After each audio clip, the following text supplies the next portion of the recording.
I was with a friend who I consider to be somebody who I kind of look to as or consider a model of like contentment. And like she's herself, And so it's interesting that one day when we were hanging out, we were just talking and she says, something that I really love about you is you are yourself and it gives me permission to be myself. And I think about that all the time because to me that's what I'm here to do. That's what I bring to spaces. And I wanna do more of that in any capacity that I can. Welcome to Small Acts of Rebellion, a podcast where the unspoken narratives at the intersection of our personal and professional lives come to light. I'm your host, Heather Pridemore, your guide on this journey of discovery and defiance. Join me as we uncover the rebellious spirit that shapes our careers and lives. It's time to own your story. Are you ready? Today's guest is Sare Gerin, who also goes by Sully, a self-described human behavior nerd, a storyteller and humorist, educator and coach deeply interested in the ways we heal, connect, and transform. They're the founder of Late Bloomer Coaching, where they work with individuals and teams using somatic-based practices to help create bridges toward connection, communication, and alignment. A firm believer in the transformational power of connection, Sare strives to co create spaces where creativity and belonging thrive, empowering people to be their authentic selves. Welcome to the show, Sare. Yeah, thank you. Good to be here. So I think it's cool, Sarah, because I have met so many interesting folks on LinkedIn. Listeners of the show know that I bring this up all of the time because I will go into these different groups or I'll get involved in these different conversations. I'll connect with someone really cool and interesting. And that's actually how you and I met. We met just on LinkedIn. We live in different states. We've never met in person. Our only like connection to one another is the internet. So I just think that's really cool. Yeah, I mean, it's the modern world, right? I agree. I mean, it's one of those, lovely LinkedIn moments, so I really appreciate just the ability to, like, be here and get to know you and all of that, so Well, and I think that's cool too because that's really why we're having this conversation today. So you Mhm. you and I met a while ago and then we connected on LinkedIn, we started kind of following each other and periodically commenting or Mhm. liking each other's posts and you made a post and I was just like, "Oh my gosh, I have to invite Sarah to come on the podcast." And so you made this LinkedIn post and you were discussing two contrasting experiences with the intention of highlighting the impact of societal attitudes and structural limitations on personal growth and authenticity. And so, in the first experience, it involved an individual who was discussing their challenges with using preferred pronouns at work. And they had encountered some resistance and were even warned by HR that it might negatively affect their career. And then this second scenario was about someone who was like celebrating their achievements and like the boundless potential for success, really emphasizing that self limiting beliefs should be overcome and that happiness and peace are vital for growth. And so you connected these two stories to illustrate how societal norms and prejudices can make achieving such positive states, like in the second experience, more challenging for those with non traditional identities. You were stressing the importance of community and recognition and fostering a sense of belonging and authenticity, which you said also in your bio. And you closed that post by saying, even though it's always worth it, the energy it can take to cultivate these things for ourselves is a journey in itself, sometimes at the delay of other successes. And I was just like, wow, okay, that's what we've got to talk about. So, Sarah, can you speak to the energy that it can take to embody lived authenticity for folks with different experiences or identities that don't experience the same traditional supports and celebrations? Yeah, no, I'm glad that first of all, thanks for your engagement on LinkedIn, right? And I appreciate you highlighting the post and kind of seeing the importance of the juxtaposition. It was one of those moments where, I mean, we scroll, we can like mindlessly scroll on like any platform. And this was one of those back-to-back posts that just sort of really struck me. The whole point of each of those stories is living in authenticity. It's living truthfully and congruent with oneself. And the second story that you're highlighting is that person is almost experiencing the the fruits of their labor, so to speak, like the outcomes that we can experience when we're actually living in alignment. And then the first person was trying to do that and hitting a lot of walls and, prejudice and all of these things that happen when you have kind of marginalized identities. So it was just one of those things where I'm like, yes, and this is the whole point. And why can't we have that second story, even though we're living in the first circumstance? And that's kind of what we all want. I can speak for myself, I think, and I tend to try and only speak for myself, but I think it really broadly applies. And a lot of what I think about in this context is kind of the queer person's journey, but certainly that's not the only application. It's any person who is trying to kind of go back to what it means to be myself. What are the stories and the beliefs and the qualities that I hold that are true to me, and that requires a shedding of all of those other things, right? And that in and of itself is a lot of energy, especially if we're living in a world that asks so much of us. What does success mean? What does my family expect? What do my friends expect? What are the beliefs that I grew up internalizing? And if those aren't congruent with like the truth of ourselves, it takes a lot of energy, it takes a lot of bravery, it takes a lot of unlearning, takes a lot of loss and grief, and that in and of itself is a process that can kind of come at the expense or the delay of those sort of conventional successes. So that could look like a work outcome, it could look like a title, it could look like any kind of conventional milestone. So I think, that comment that I or that line that you're speaking to from that post is really just naming the fact that any kind of identity negotiation is work, right? It's a process and it requires a lot of us internally and externally. So going back to like the authenticity piece, it lives in the middle somewhere. That sweet spot of like what is true for us and how does that show up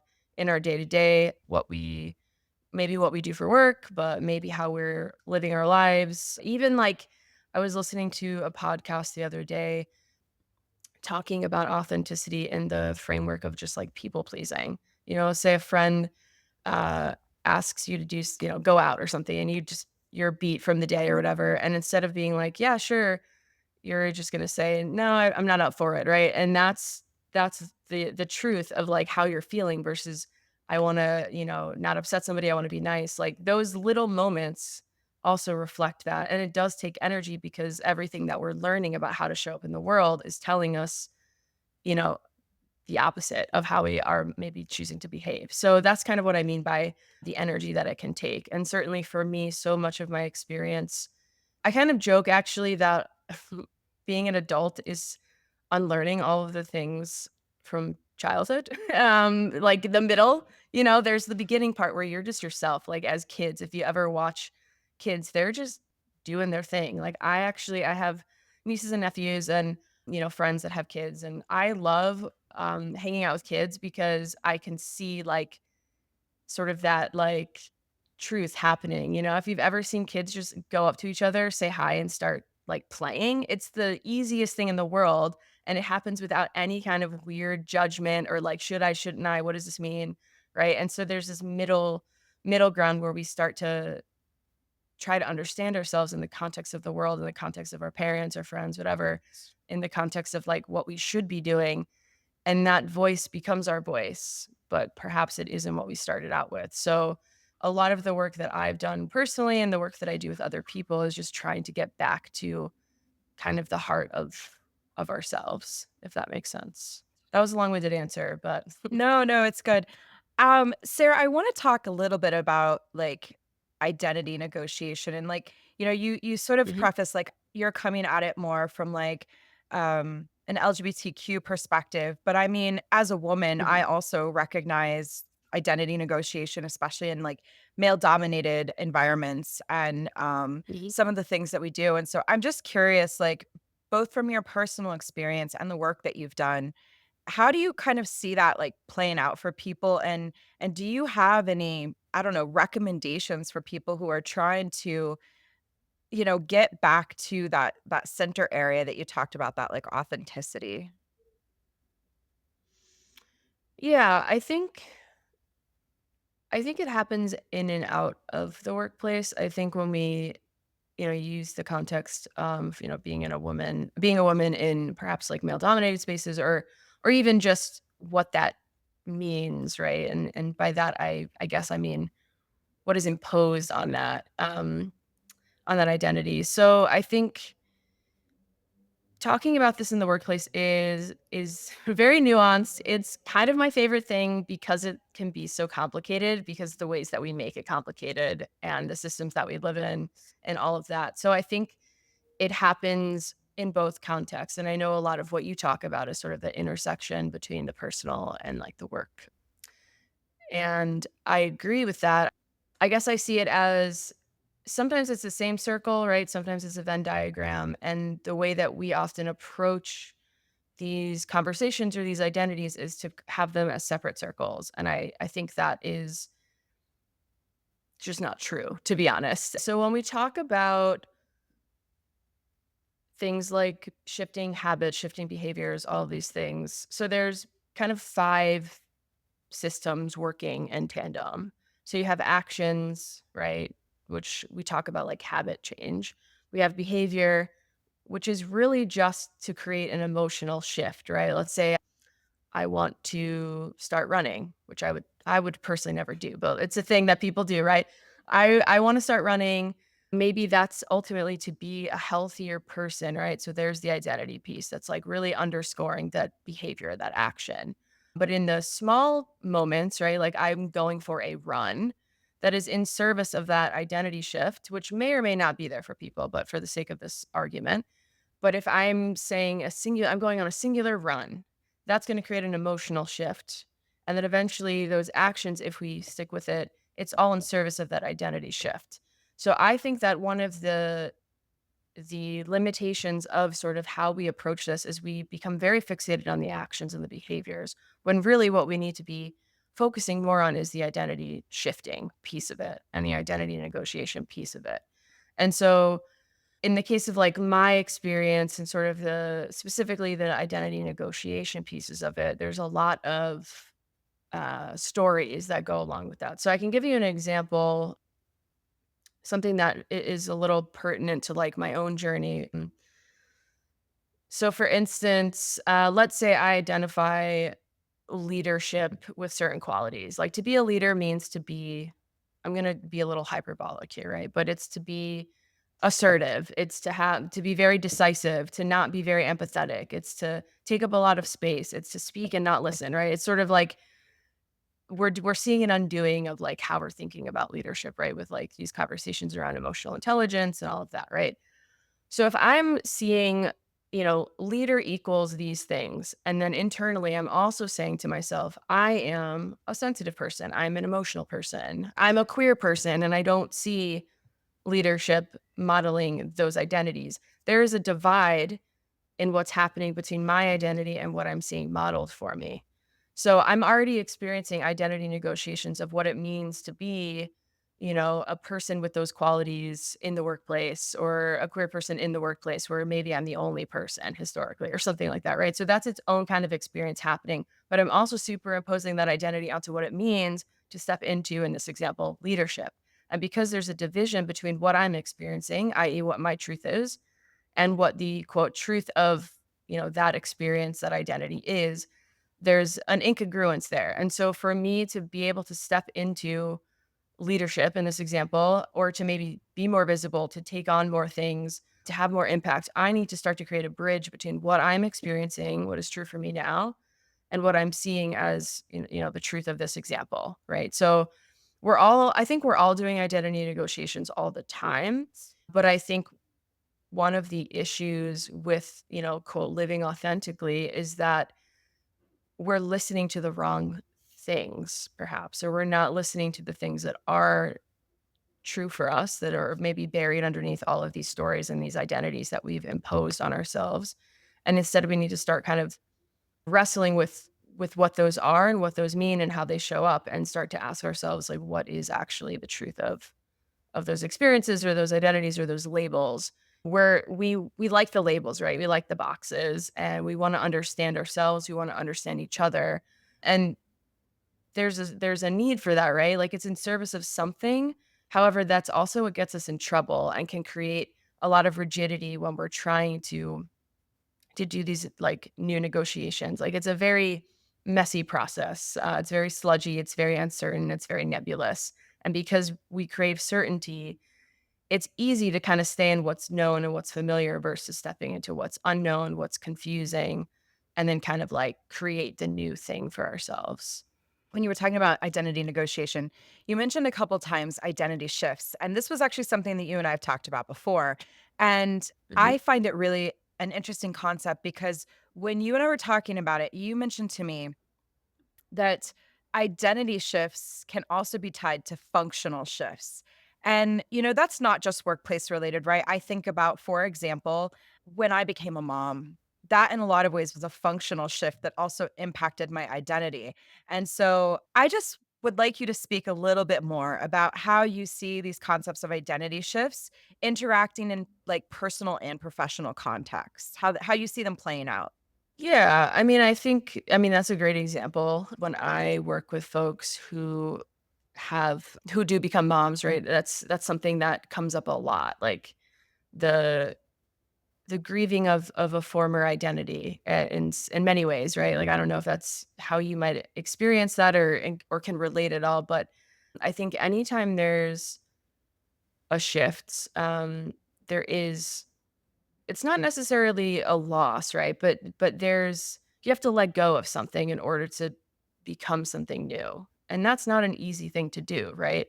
And that's why so many of us can stay stuck in this like middle ground of like, I want to change something. Could be habit, could be how we see ourselves. Self-concept is the key to this whole conversation. But maybe I don't believe it yet, which is a key part of that. Maybe I have other people telling me XYZ thing about whether or not it's possible or it's true or whatever. Maybe that people are questioning my choices, whatever the case may be. There's something that gets in the way in that middle ground between the like, I'm leaving this old place to I'm creating something new for myself. And that's where a lot of this, to go back to your earlier question, your earlier point, that's where a lot of this negotiation and like the work, so to speak, is, right? So I think the identity shifting, so everything we talk when we talk about the internal world and we talk about the external world. So I'm getting a little bit more on like the spiritual work, that I might do with individuals and when we're talking about, doing the inner work and all these things. So bear with me there. The external world, people always talk about this, is a reflection of the internal space. And so they're happening kind of in tandem, but unless you have that identity shift internally, the functional shift or the external shifts might not always stay or they might feel incongruent. So one of the things I think about all the time is this notion of like fake it till you make it or the phrase fake it till you make it. I feel like I'm always sort of I get pushed back on this all the time, but I hate this phrase because it feels and it works for people. Like I don't knock that, I don't deny that, and that's great. Like I am in full support of that if it works for you, but I just don't buy it. I think that what is actually happening for people is almost like an identity connection. Because I think in order to have a true, like, lasting shift, we have to believe whatever is happening. So let me give you an example of what I mean. So back in like 2015, I want to say, I was working in my first higher ed job. I was managing a tutoring program for the university I was working at. Prior to this role, I had been in leadership positions, you could say, right? I was somebody who was in charge of things and managed teams, managed projects. But, in my youth, I wasn't thinking about it concretely. I wasn't giving it that label. I wasn't giving it that sort of framing. I was just kind of doing things. And to an extent, I still kind of operate that way. I follow the curiosity and I'm working on how to like create structure around that. And that's a separate thread. But I had been in these positions, right? But because I was, in college or like in my early 20s, I wasn't thinking about it as like, oh, I'm a leader or I'm whatever the title is. And so in my first job, right? I started to really see like, oh, okay, I'm the director of something. I'm managing XYZ thing. There's a cause and there's an effect and there's an outcome. And this is how we think about these things and this is how we structure these things. So that in and of itself was a functional shift and it tied to like an identity shift, right? So I was doing that for a while and kind of like working through how I was thinking of my own self-concept and my own understanding of like these labels and how they actually felt, right? And then 20 and this was all kind of behind the scenes work. I was somebody who like really didn't take the stage, identified as an introvert, like all of these things. And I remember when a colleague of mine came up to me, she works in the admissions department, and she was like, "Hey, we have an opening. You should apply for the admissions counselor role."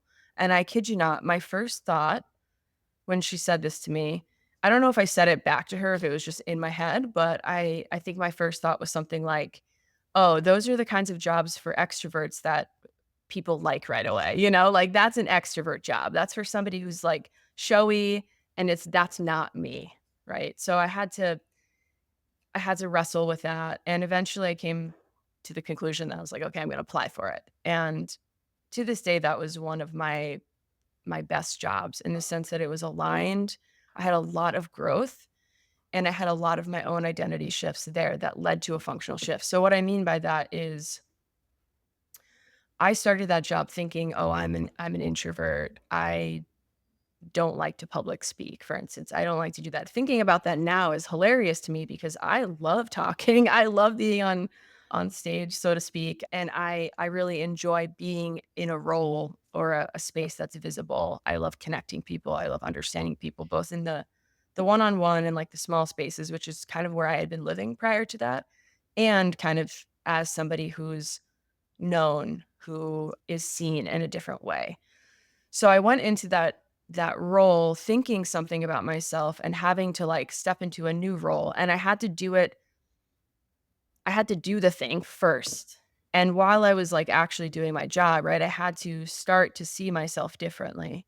And I did by doing, so it was a little bit of this, like, actions came first, but I had to be able to start to see myself as somebody who was, extroverted, who was able to be like seen and like hold space and do these 100 plus talks and, all these things. So that was my first example of really starting to create that bridge, if that makes sense, between the identity shifting and the functional shifting. If we grow up our whole lives being told we're shy, you're a shy person, you're an introvert, like of course you're going to behave that way. So until you start to see yourself a little bit differently, you can't necessarily like create that functional shift in how you show up, how you behave, the choices that you make, the jobs that you choose. You know what I mean? So that's what I mean when I say identity shifting and functional shifting go hand in hand. And to really make it, I think, stick and feel aligned and congruent, we have to have that connection to the identity piece. Does that make It sense? makes 100% sense. The one thing I was thinking about, Sarah, is that, you were saying that like you kind of detest the like fake it till you make it. And I kind of see in a way there's sort of two formats of fake it till you make. There's the version where you literally are just faking it. And to me, I feel like that can lead to a lot of problems because if you're truly faking it, you're completely out of alignment with your values, with your Yeah. like your authenticity. And that will only you can't sustain that like healthily for very long. Yep. But there's sort of another take on fake it till you make it, and to me, it's more about there's this other saying, we're just gonna stick to sayings, "What got you here won't get you there." And so sometimes I think we have to think about a version of ourselves that maybe is an identity shift or a functional shift and think about, "Okay, how do I take what I have now and, like, shift it, right, to the thing I need in order to get to that next place, that next level, that next, whatever." Because sometimes there is that limitation of like I only stick to the things that I know, then I Mhm. won't have the ability to experience new things. And like you called out the fact that you follow the curiosity, but if I let's just say I played it safe my whole life and I didn't follow the curiosity, I might need to follow the curiosity to get to whatever the next like exploration or stretch or whatever is. And so just something I was sort of thinking about while you were talking was the sort of concept of like, what got me here won't get me there. So Yeah, no, and I appreciate the call out, and I think what you're talking about is different. I think that's different from fake it till you make it, and that's kind of the whole point. So I appreciate that phrase. I don't actually hear that phrase as often, so I kind of I kind of forget about it. But yeah, that's exactly what we're talking about is like what do I need to change about my beliefs, the stories I tell myself, my nervous system, right? The way that I respond. Do I feel safe? So I talk a lot about, and I think you're speaking to this too, honestly. I talk a lot about titrating, meaning we're doing small steps and showing ourselves that it's safe. So in somatic work, and I know this is a little bit of a different topic of conversation, but in somatic work, the body doesn't understand like the mind. They're two different languages, right? And so we always say we have to show and not tell. So, yes, we're doing some of the storytelling and the belief stuff, which is, language in the mind. But when we do the thing, and that could be like, I'm trying to think of an example. I'll go back to my admission story, doing a public speaking engagement with 100 people. I do the thing. Maybe I feel really weird about it and it doesn't feel like something I would ever do. And then after I'm done, I acknowledge that I did it, I regulate, and then I do it again. And I do it again and I do it again. And it starts to feel like, oh yeah, this is me. This is something that I'm good at or something I enjoy or whatever that need is. And I think that's so different from fake it till you make it. I really do. It's a little nuanced. And I think for some people, maybe that phrase means that to them, and that's great. But I think those are just two different approaches and an important distinction. Let me bring up a So different sort of take on this because I do think that okay. well, I think the nuance is so important, Sarah. I mean, I think that's where people are gonna find the thing that, like, resonates with them or where they can, like, kinda Right. tap in or identify. And so, when I launched my first business last year, I met with someone who I knew was a serial entrepreneur, and I said, "Look, I've decided to do this, like, crazy thing, and I just wanna know, as a serial entrepreneur, like, what would you advise me?" And Mm. he said, "Appear bigger than you are." Which is sort of a form of fake it Mm. till you make it, right? Like, it's a Sure. take on that, but I needed to interpret, like, what that meant for me. Like, what does appear bigger than you are mean? And for me, it wasn't about, like, pretending to be something. It was like, in the future, how do I see these businesses and, like, what kind of social signaling do I want for Neat. myself and my business that's going to tell people that I'm legitimate, that I can run a business, that, I'm a smart person, like, all these things that I wanted to communicate to the world. And so what's interesting is actually the podcast was part of the plan when I launched it to say like, "Look, I own a business. I have a podcast. You can come and hear me talk about things that I would talk to you one-on-one about if you came and participated in my coaching. So you can get a feel for who I am and also learn from other people's stories because stories are so important, right?" And so Mhm. it's a slightly different take, but I wanna share it because I do think it's nuanced and it can kind of I mean, I could have been crazy and been like, "Oh, appear bigger than I am," and I could have just I don't know, like, I don't even know what I would have done. Whatever it would have been completely, like, outside of, like, my scope of sanity. But I mean, like, I could have run with that in a totally different direction, but I took it and I was like, "Okay, appear bigger than you are." Like, what does that mean? And and we see Mhm. this a lot. I mean, we see it with like I mean, I feel like everyone's written a book these days. I would love to write a book someday too, so no judgment, but a lot of people write books these days. It's like a way of saying like, "Look, I'm a subject matter expert." It's a social signaling of some sort. So, I don't know, I just wanted to like I guess add another layer to our stack of Yeah, I mean, I think yes, you're still doing that. Like I really love that example and sort of the way that you outline your approach because I still think you're creating the bridge. It's like if I okay, so let me give you an example not related to my life. So there's this book, Psycho Cybernetics by Maxwell Maltz, and he's somebody who like talks about this like the external will feel incongruent unless the internal landscape shifts in some way. And he was a what do you call it? A plastic surgeon and, did the thing, whatever. Like people were transformed in the way that they looked. And so he was noticing that people would have these external shifts, like quite literally, and would still feel bad, right? And this is something that I think we see a lot in any of the like wellness space or like weight loss or whatever. And I don't want to like create that conversation too much, but it's a classic thing, right? Like, we hear of people having a shift in like a physical the way that they physically look, but still feeling like badly about themselves. And so he started noticing these things and then eventually became a psychologist because for folks that didn't have a shift in their self-concept, there was still this unease or unhappiness about themselves, even though their physical appearance changed. So it's literally the same phenomenon, only like in a different way. And so unless you create that bridge, there's going to be that disconnect there. So I think what you're saying is exactly like you had that negotiation, that understanding of like, okay, I need to do this. I need to be bigger and I need to present a certain way. And like, what does that mean for me as I am now? And it's really about like creating the belief that we can get there. So it's not necessarily being like, okay, I am XYZ thing and this is how I'm going to show up. If we don't believe that that's true, it's almost like an outrunning of the self or like there's resistance to it. So I think what you're describing is that negotiation piece that's necessary to like kinda like, step forward to the new way of being or whatever the case may be. So I think, yeah, the example that you gave is exactly what we're talking about. So very cool. I've actually experienced what you were just talking about. So a couple years ago, so I've had this health issue for a number of years that impacts my leg. I get these like my muscles all seize up and I'm in a lot of pain, and I've seen specialists and all this stuff and no one was really able to help me. So I went and saw the surgeon. I was like, okay, let's just go talk to a surgeon. And this first surgeon I talked to, he said, "Oh, well, if you just lose some weight, you'll be better. Like you'll just be better if you lose some weight." And so I went to my doctor and I said, "I'm in pain all of the time. How am I supposed to lose weight through exercise if I can't exercise?"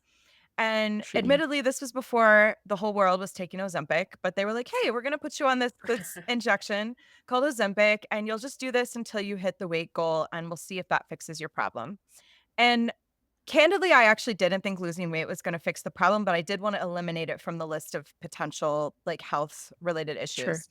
So, I went on the Ozempic, I lost the weight. It did not fix my leg issue, but what was interesting is what you're saying. So, like, everyone kept telling me, "Oh, you look so great, like, everything is awesome," like, I don't know, like, I was getting all this praise, but I wasn't connecting with any of it because A, like, Mhm. it was like a medically induced weight loss. I was sick all the time, so people don't talk enough about the side effects of Ozempic, but I was probably eating, like, 500 calories a day. And so but, like, for me too, because the Ozempic was supposed to help me figure out if I could fix my leg issue. I wasn't doing it necessarily just for the weight loss. I was trying to fix this, like, Yep. health issue. And so I was in this really like, I was at this weird intersection because I was feeling very burnt out in my job. And then I was on this medically induced, like, diet that was causing me to eat very little. So let's be honest, that's not great for the, like, mind or body, spirit. Right. And then I was also feeling really, I don't know, like upset, maybe not the right term, but like I was feeling upset because like I just wanted my leg to be better. I just wanted to have some Yeah. quality of life back. And this solution that the surgeon was like, "Oh, well, if you just lose some weight, you're magically going to be better." That was not the magic wand it was supposed to be. And so I actually in a lot of ways was worse off after the weight loss than I was prior to it because it had further diminished like my mental health, and like I didn't have that bridge between like my physical health, which is like what I was trying to solve Mhm. for. So, I mean, I really do resonate with what you're saying, Sarah, because I like I my external was changing, but in a lot of ways, actually my internal was getting Mhm. worse. Like it was not moving in the right direction. They were not in congruence with one another. And so I was very happy to go off of the Ozempic and not something I'll be doing again. Yeah, yeah. Oh man, what a wild ride Ozempic is. Yeah, no, I hear you. I have had my own journey in that in similar ways. I'm a person with disabilities, which is, going back to the identity negotiation piece. It's a constant thing. So I think, what you're speaking to is like when we have a physical pain, right? Like that's so hard. Like that's its own kind of thing, I think. And it creates a lot there's a lot of layers I think to that. But, for me showing up in the world as a person who's disabled and has chronic illness, and I'm always having to almost forecast, like, am I going to be able to do this? Or I have so many things I want to do, but my body creates a lot of limitations a lot of times. Just kind of like, nope, you're done for the day. It can create a lot of the stories that I've had to live with and have had to consistently untangle. It's like a constant learning, unlearning, and like recreating. That's the whole game. But what can happen is, it projects into different things, like, oh, I can't be successful if I'm a person with disabilities. I can't do this. Like, how am I supposed to like and it ties to like ableism and capitalism too, right? Like if I can't be productive, how can I do XYZ? So for me, that's been a real big piece of my journey is like, how do I reconcile like what I know to be true about myself and my capabilities and my strengths and this and that, and like the reality of how I live and how I show up and what my needs are. And I think, part of my journey has been, sort of the radical act of like choosing rest and like listening to my body, which is kind of what you were talking about with your story with the doctor. And the doctor's like, hey, no, this is your problem. Here you go. And you're like, but actually, maybe it's not my problem. And then, so right there, you're talking about this inner knowing, like, oh, no, I don't think that's the issue, but sure, like, let's try it. So I think like the medical journey is a real strong example of how we're gaslit a lot of times, or like maybe we're not experts in a field, but we're experts in our body. And because we're told, no, that's not true, or like, oh, this is your problem. And you're like, I don't know about that. But we don't listen to the wisdom of our bodies. We listen to like what we're told is true. And then we do that over and over and over and over again. And it kind of eats away at like our ability to hear ourselves. I think that's been my experience at least. So, I don't really know what my point is other than to say I think, it's all related, and it all goes back to the ability to hear ourselves, I guess, to be like really reductive. But I think for me, having multiple identities that can sometimes be really contrary to like the norm in society, it creates it can be very loud, and it creates a lot of need to be true to myself and to be like firm in this is how I am, and this is like it's okay, right? So there's a lot of that happening all the time, and being able to show up as myself and then be received as myself. Like that's another really big piece of it is like we are humans, right? We're social beings. What we feel in relationships and like social experiences like matters. The essential reason that we connect to people is because we're creatures of meaning. So if I'm showing up to a thing and I'm saying this is so to go back to your example of like when you were leveling up or starting your business and starting the podcast and like you need to be bigger than you are, if you're received one way, let's say people are like, "Oh, yeah, like, you really know what you're talking about." Like, yes, right? You're getting that, quote, "positive external validation." That's going to reinforce the self-concept that you're trying to create. If you are received, poorly, so let's say your engagement isn't there or, listeners are there, whatever the case may be, and the external piece of it is, quote, "negative," and it isn't reinforcing the result that you want. If we don't have the identity piece of it happening in tandem, it will shatter our self-concept, and that's why it can take longer to, like, achieve results because we'll be like, "Oh, I can't actually do this. What was I thinking? Like, I can't be this blah, blah, blah, blah, blah," right? So in order to strengthen that process of like where we're going and like how we want to get there, we really need to reinforce it through some of that like inner work. And I guess that's kind of the differentiating factor because yes, we need external validation. We're all mirrors to each other. We need the reinforcement, we need the encouragement, we need the like confirmation, right? Like, oh yes, I'm doing the right thing. A lot of times that's an internal knowing. Like I feel energized, I feel good, I feel like myself, sometimes it's these really, like, intangible things. So we need those inner inner knowings to happen, but we also want to see the external, right? That's why social media is so embedded and like addictive, right? Like we need to see that happening on the external, but we also need to be creating it internally for ourselves.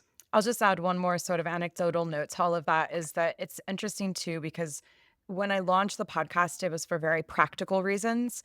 But as you were talking about Mhm. like internal knowing, the podcast has actually become like a pretty important aspect of like my brand, right? And like of my identity and, a part of what I'm building for my future. And so it is interesting because like if you had asked me prior to that if I'd ever have a podcast, the idea had never crossed my mind. And now that I do it, like I sort of can't imagine not doing it. I just love these conversations, and these conversations and dialogues that we're having are so in alignment with my values and like who I am as a person in the daily life, right? Like the version of me that you see on the show is the same version you would experience if we sat down and had a cup of coffee. So it's really interesting how those things could happen because it's not something I would have sought out under different circumstances. And yeah, I'm really glad that it sort of happened. So it's actually a really nice segue, Sarah, because I want to talk a little bit about personal brand, a term that you shared with me, co-opt authenticity, and Which and curation. And curation is something I've talked about before on this show as well. And so this is all about how we show up in the world. And I want to know from your perspective what strategies you recommend for someone who's like looking to maintain their personal brand's authenticity while also navigating the demands of conventional settings. So basically pulling together everything we've talked about, right? Like the intersection of like these settings, the identity navigation, the identity shifts, like how does it all come together and how do you recommend people navigate it? Oh gosh, how much time do you have? Yeah, I think oh man, so this is something that I'm living in right now as I'm, trying to do the thing, have a brand, be you know, have my own business, all of that. So it is very much on my mind. So part of me wants to say, if you figure it out, let me know. So to first, I'll start with you highlighted co-opted authenticity and curated authenticity, and I want to start there because I think this is a non-judgmental like phrasing.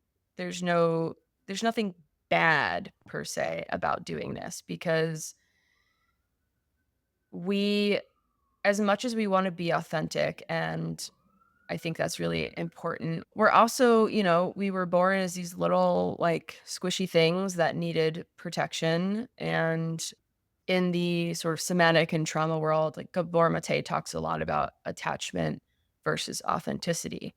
And we will always choose attachment, aka like our caregivers keeping us alive and loving us, right? Over authenticity. So this is what I mean when I say like we learn from a young age to sort of quiet ourselves, and then we start to collect the stories of what is going to give us recognition or love or acceptance or whatever, and then we can live our whole lives that way. And some people are content in that, and that's cool, and some people aren't. And there's the people that I know and that I've met who have this like thing, this like unknown thing gnawing at them. A lot of times it's just that. I literally had a friend a long time ago who went through medical school, went through residency, and literally said to me out of the blue one day, like, "I don't think I want to be a doctor. I don't know why I've been doing this whole time. I hate this." And how interesting is that, right? And there was never the opportunity, the space, etcetera, given to them to really ask, like, what do I want from this? Why am I doing this? Does this feel aligned? Because a lot of what we do in the society that we live in is just go, go, go, go, go, survive, do more, achieve more. And we don't think about whether or not we want it. It's good for us until maybe we have illness, until something big changes in our life. And then we're confronted. And then we go on the hero's journey, right? Something shifts. But I will say, there's a realness to like having to be accepted and having to live in sort of that quote, and you can call it the normative space where it can be easier, it can give us the things that we need in a different way, right? So there's nothing bad about co-opted or curated authenticity, but I do think that it can create larger problems. I'm thinking about this from like a social media perspective or like the personal brand, right? So something that I'm struggling with all the time is okay, what is my voice? So even when I gave you my bio, right? I'm thinking about okay, there's the me, there's the language I would use that might exist in more of my like personal coaching space. The spiritual spaces might accept it more, but is it accepted in the professional space? I don't know. So I'm always grappling with like these multiple sides of me, or like I do really serious work, like with other people, with myself, whatever, trauma work, somatic work, all of that stuff, coaching. But I'm also a comedian and I bring a lot of levity and like humor to everything. I think it's the spice of life, right? But sometimes those two identities don't feel like they can exist at the same time. And so we all have these versions of ourselves trying to exist at the same time, but they're existing in different contexts. And whether or not they, quote, "can exist in those contexts" is, like, I think what the work is or, like, what that challenge can be. So I think when we think about a personal brand, it's like it feels like the pinnacle of our existence, right? But it's also serving a purpose. So if we're starting a business, it's to get us clients. Maybe it's to be our authentic selves. Maybe, like, if you're an entrepreneur starting a business, I think, for me personally and from what I understand talking to other folks doing that work, it's because you couldn't really be yourself, or there were aspects of your work or yourself or things you're really passionate about, your values, you've spoken about that many times, that couldn't exist in, corporate spaces or whatever the case may be. So let me move towards that in a way that feels real and authentic to me. So I think it all kind of depends. I know for me, I want my brand to feel more like that. I want it to feel more like these are the things I couldn't necessarily access in these spaces.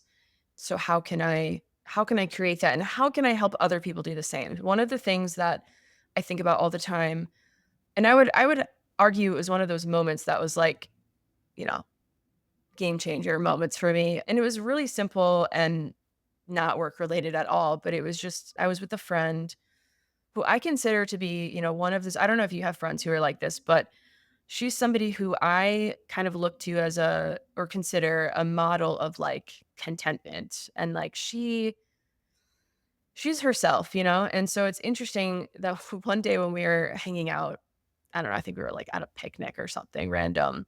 We were just talking, and she says, "Something that I really love about you is you are yourself, and it gives me permission to be myself." And I think about that all the time because to me, that's what I'm here to do, that's what I bring to spaces, and I wanna do more of that in any capacity that I can, and I think one of the challenges in work spaces is that we're, like, fighting to do that, but we can't always do that, and so it creates a lot of discontent, it creates a lot of cognitive dissonance. So that's how I think about my brand. So I think it really is about, again, I keep using the word bridge, but creating that bridge, and I think a really important part of this conversation is,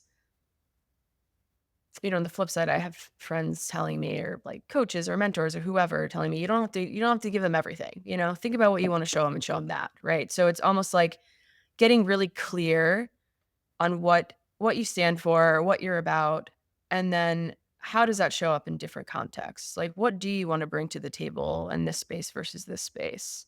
How does that show up in your brand, and how can you be really agile in that? And I think in order to do that, and this is where I am right now, to be quite honest, in order to do that, you have to have that strong foundation internally in order to have the comfort and to feel really confident when you are, like, not showing everything, you're showing this one thing, and that's okay. And to be honest, like, that's sort of the muck that I'm in now, is being like, "Okay, where how do I build that foundation, and, like, how do I flex?" Right? So I get that, Sarah. I it took me a while to get really clear on my values and the things that were sort of non-negotiable for me. But once I got mhm. tight on them and felt really good about what they were, then it also created this sort of confidence because now there are situations where I'm just like, "That's out of scope for me. I'm just not in," you know? Yep. And there was Mhm. a time where because I guess I was coming really a lot more from a scarcity mindset, and I'm not talking about financial scarcity, I'm just talking about scarcity in general, like not being included, not being able to grow, not being able to to be all those sort of conventional markers of success that I didn't worry so much about my values. I was like, well, I'm just supposed to do these things. Like this is the Mhm. path and I'm supposed to go down it and I'm not supposed to question the process or I'm just supposed to go along for the ride.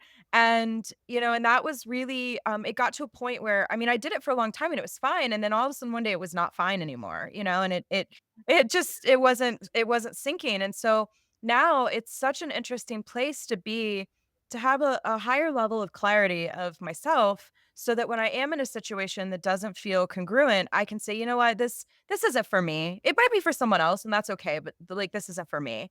And not to take us on a tangent, but one of the groups I spend time with, we talk about the feminist economy, and that has really made me start thinking about like what does that mean for my business? What does that mean for my like livelihood? And there have been times where this is again anecdotal, but like my husband and I co-own my other business. And, he's Mm. coming from a very like finance world, very like black and white numbers, all those things. And sometimes I'm just like, no, that's not in alignment with my values. Like, we're going to do this thing and we have to figure out how to make it work. But I've already committed to running a business in a certain way. And that means, investing in the things that I care about, like Mm. sort of like in spite of what capitalism tells me. For example, you can pay someone a good wage and still have a profitable business. I believe that. I don't have to pay people like bottom dollar just because I can, right? I should pay them a fair wage because I want quality employees. I want happy employees. I want people who can Mhm. who can survive their, like thrive in their lives, and at the same time I can run a profitable business. That does then mean I have to be maybe a little smarter in other areas, but it's not, they're not incompatible. And so that's my belief system, is like the you know investing in things like continuous learning and paying people a good wage and all these things that are costs for a business. Those are also aligned with my values. And so if I'm going to prioritize those, I may have to figure out solutions in other like areas, but I don't think that they're like opposite of each other. I think it's both and. Yeah, let's totally agree with everything you just said. I think what you're talking about, I mean, it is the both and, right? And so much of the discontent, right, is the compromises and like the shrinking of one thing in favor of the other. And so you're talking about like just being like, nope, that's not how I run my business, and you figure it out, right? And like I live in the world of, team engagement and creating cohesion, and in a lot of ways it's doing the work that we've just been talking about on an individual level and a team level. And a lot of and there's so many layers to this, right? Like you're talking about a big one, which is pay. And like you just said you want happy employees, you want all these things. And pay is like huge, right? Obviously. But Esther Perel talks about like the identity economy, and work has become this like the basket that we put all of our eggs in, right? So that means that it has to give us the authentic piece. It has to give us the connection piece. We cannot really connect in the same way. I don't want to say it's not possible if we're not able to be ourselves, right? But how can we be ourselves at work when there's all of these other things at play, right? Or like I just I just facilitated some workshops where like, if people are worried about losing their jobs or they're worried about if they say something there's going to be retaliation, how can you be yourself? You can't, right? Like, and that's where some of the flexing that I talked about can come into play. But in order to do that, we have to be really firm on like what are we comfortable doing and what feels true for us, and like having that solid foundation where it doesn't feel like we're betraying ourselves if we, you know, compromise in one area. So I'm thinking about like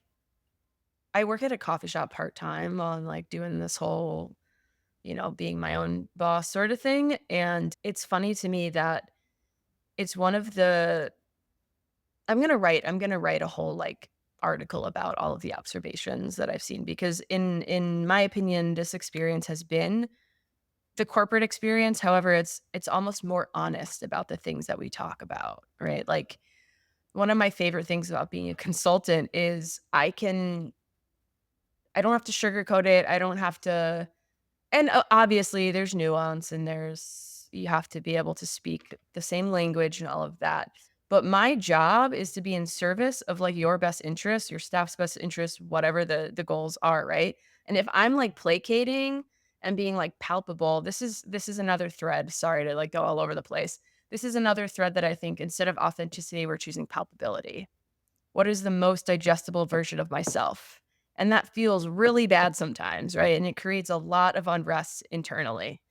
So instead of choosing authenticity, we're choosing like what's going to be acceptable. That's different. That's totally different.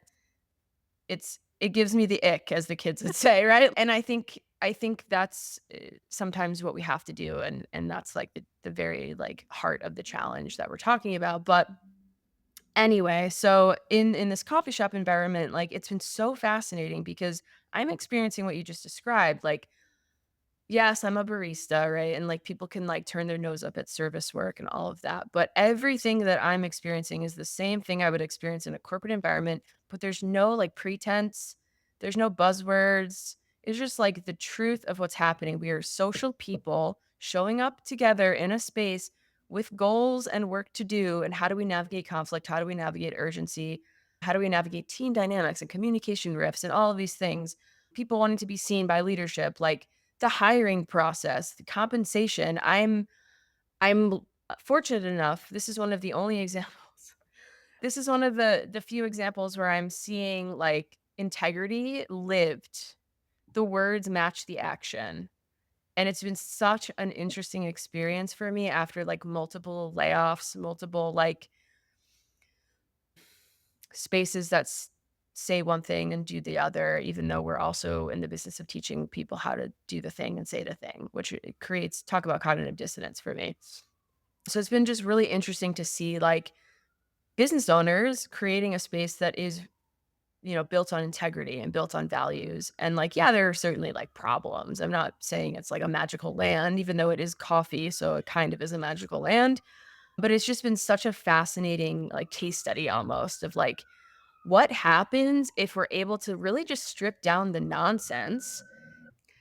But this is sort of my like, this is the hill I will die on in the leadership development space where, like, I think if I can get to going back to personal brand, if I can get to a place where I have my solid foundation and I feel really strong in being that expert, which I am, but I'm not here to give you the words with no meaning. I'm not here to give you the talk without the action, like the embodiment. And I think that is such a problem that I see in the leadership development space. And yeah, working at the coffee shop has just like been such an interesting reflection of all of the things that we talk about in that space, but aren't always executed super well. And yes, there's complications. Like a 5,000 person company is different than like a team of 20, but the concepts and the foundations and like the things we're trying to achieve are the same. Mhm. It's just how are we approaching it? How are we like being mindful about it and like integrating it into the day to day? Anyway, that was my tangent. It's something that I'm thinking about all the time. And it's just been so fascinating to like draw those parallels in a seemingly unrelated space, but like it's really not because we're all just humans and I feel like we overcomplicate so many of the things that we talk about in kind of the leadership space. Not to minimize the challenges, but I when I think about things from a human lens and like I see things from like a needs-based perspective, it feels not easy. It's not easy. It's very challenging, but it's simplified, if that makes sense. I think size is really the difference. Like, if you think about It's yeah, for if you sure. think about so many startups that start out with, like, really great cultures and everything, and then as soon as We they start hate to scale, the Mhm. culture diminishes. I don't know, like, I mean, I can't tell you exactly what the problem is, but I mean, I think that it's like they start out with really strong values, and as soon as they start to scale, the focus shifts to something else, and that's really why we see, like, sort of the erosion of that what made that company special in the first place. It's hard to maintain things as you scale for sure. That's an interesting challenge, like how to, I guess, for lack of a better word, like operationalize things like belonging or like connection on a team and things like that. So I think that's part of why I really enjoy working on the smaller scale because it's like local politics versus larger politics, like the impact is it can be much more felt, but I think you can start there and build out. But that's a whole separate conversation. But yes, I agree with you. Well, we are coming to the end of the show, Sarah, and I like to wrap every episode by saying if someone said this show was way too long, I did not listen. What is like one thing you'd want them to take away from our conversation? I think it's to acknowledge that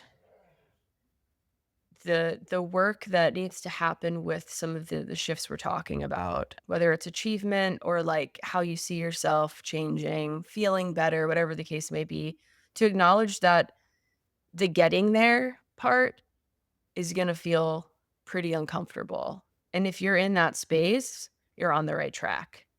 So I think it's about holding the future state while you're doing you know, the messy walk to that future state, right? And just really, like, acknowledging that it's okay if you're in that place and, like, holding both. You said both and. It's 100% a both and change is possible. I really do believe that, and I think it's a lot of spinning plates. It's not just the one thing, and I think that's really important to remember, especially when things can become very murky when you're, like, trying to figure it out as you go.